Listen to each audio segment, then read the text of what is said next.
القدس إسلامية، قضية إسلامية قبل أن تكون قضية عربية.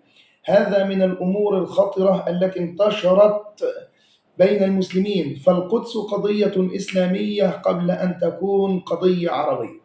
السلام عليكم ورحمة الله وبركاته. الحمد لله رب العالمين، والصلاة والسلام على أشرف الخلق أجمعين، سيدنا ونبينا محمد صلى الله عليه وسلم ومن تبع هداه إلى يوم الدين، ثم أما بعد. القدس قضية إسلامية بحتة قبل أن تكون قضية عربية ملحقة بالقضية الإسلامية. ربنا سبحانه وتعالى علمنا في القرآن الكريم والنبي صلى الله عليه وسلم في السنة النبوية الشريفة أن القدس للمسلمين وإن دبت فيها المشاكل والحروب. فربنا سبحانه وتعالى أثبت في القرآن الكريم مصر النبي صلى الله عليه وسلم: سبحان الذي أسرى بعبده ليلا من المسجد الحرام إلى المسجد الأقصى الذي باركنا حوله إلى نهاية الآيات. فمصر النبي صلى الله عليه وسلم من المسجد الحرام إلى المسجد الأقصى، ثم عرج به إلى السماء العلى. وتجمع الأنبياء كلهم وصلوا خلف النبي صلى الله عليه وسلم ليؤكدوا أن النبي صلى الله عليه وسلم ومن بعده هم من حقهم هذا المكان المبارك، ليثبت الأنبياء جميعا بصلاتهم وراء النبي صلى الله عليه وسلم في هذا المكان أن القدس قضية إسلامية للنبي صلى الله عليه وسلم وأتباعه. القدس عشان ما نطولش عليكم ويبقى الموضوع باين، القدس أول من سكنه الكنعانيون من العرب المسلمون، حتى أن القدس سميت من أول أسمائها بكنعان نسبة إلى الكنعانيين، وسكنها المسلمون العرب من الكنعانيون وكان الحكم لهم. ثم إنه سكنت معهم من قبائل بني إسرائيل، قبيلة يهوذا وقبيلة بنيامين. وبني إسرائيل عشان برضو الناس بتتلخبط كتير، أصلا إحنا مفروض ما نقولش عليهم إسرائيل، لأن إسرائيل في كلمة بني إسرائيل الأصل أنه نبي الله يعقوب اسمه إسرائيل. فلما يتقال بني إسرائيل مش هم المعتدون، هؤلاء بني إسرائيل الأولى الذين كانوا أتباع النبي صلى الله عليه وسلم، أتباع إبراهيم ويعقوب وأحفاد أو أبناء يعقوب من الأسباط يوسف وال11 أخا، لما كانوا على الصلاح وكانوا على التقوى. فلذلك سكن هؤلاء الكنعانيون ثم سكن معهم هؤلاء القبيلتين وحاولوا أن يخرجوا المسلمون منها، لكن الكنعانيون كانوا أقوياء وكانوا على قلب رجل واحد، فما استطاعت هاتين القبيلتين من اليهود أن يخرجوهم أو أن يجلوهم من هذا المكان. استمر ذلك الوضع إلى أن جاء داود عليه السلام، وداود عليه السلام فتح القدس، وأصبحت القدس أيضا تحت إمرة الإسلام، لأن أي نبي جاء بالإسلام، أي نبي جاء بالإسلام، إن الدين عند الله الإسلام. ثم جاء وبدأ داود في بناء الهيكل، ثم جاء عهد سليمان بعد موت داود عليه السلام وسليمان ابن داود. فبعد ذلك سليمان عليه السلام أكمل عمل أبيه في الهيكل، ثم مات سليمان عليه السلام ودب الخلاف الشديد بين المسلمين.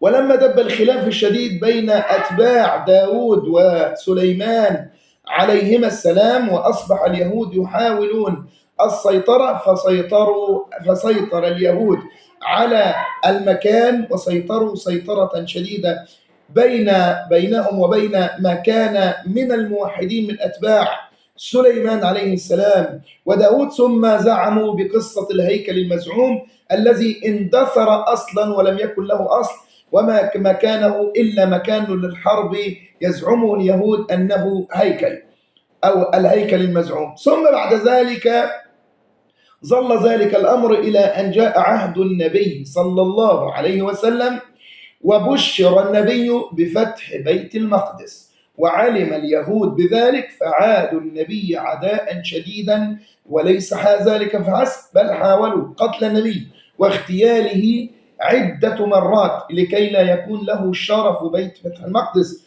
وبشر النبي بحديث فيه أن النبي صلى الله عليه وسلم قال: 6 من علامات الساعة، وعد منها فتح بيت المقدس.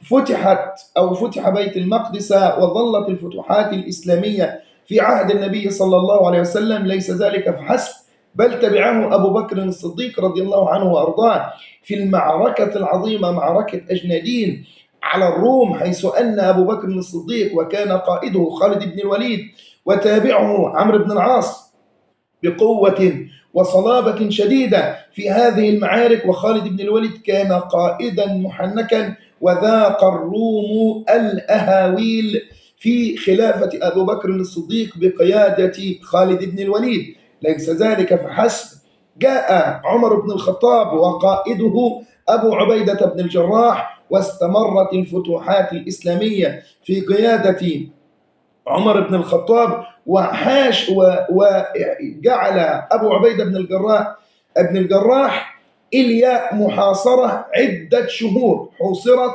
عدة شهور حتى استسلموا استسلاما تاما للخلافة التي كان يملكها عمر بن الخطاب ولا أبو عبيدة، ودفعوا الجزية عن يد وهم صاغرون.